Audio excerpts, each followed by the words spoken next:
Ganed Shirley Jones yn y Rhondda, oedd hi'n ferch i weithiwr glo, oedd yn ddiwaith ar y pryd, a fe ddaeth hi i Brifysgol Caerdydd ac astudio Saesneg, ac yn 40 penderfynu ail hyfforddi fel artist a dysgu crefft gwneud llyfrau, a mae hi wedi rhagori yn y grefft yna, a dyn ni mor falch heddi i allu derbyn Casgliad bywyd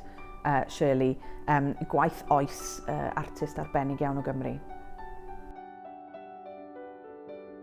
Mae gwaith Shirley Jones yn perthyn i beth byddwn ni'n galw yn lyfrau celf, bethau sy'n troedio rhwng llenyddiaeth a chelf ac gwrthrychau hardd iawn yn ei hunain. Mae gwaith hi yn bwysig iawn achos mae'n dangos gwaith rhywun dosbarth gweithiol o gymoedd Cymru sydd wedi cyrraedd yn trychion y byd celf, y byd llenyddol, ac yn creu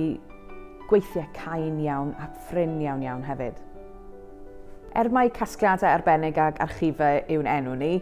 dyn ni ar agor i bawb, does dim rhaid i chi fod yn arbennig, y casgliadau sy'n arbennig, mae pawb yn cael croeso yma. Felly dyn ni ar agor i bobl i ddod i ddarllen gwaith Shirley, dod i weld y gwaith ar apwyntiad, ond hefyd mwyn i bawb yng Nghymru a thu hwnt gael mwynhau i gwaith hi. Dyn ni wedi digideiddio'r casgliad a mae hwnnw hefyd ar gael.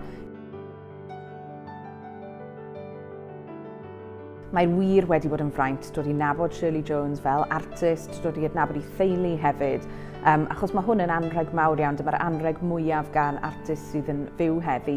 sy'n fenyw i'r brifysgol, ac mae'n bwysig iawn bod ni'n casglu hanes Shirley, casglu arwyddocâd y llyfrau yma, yn ni allu rhannu hynny gyda'r cenedlaethau i ddod.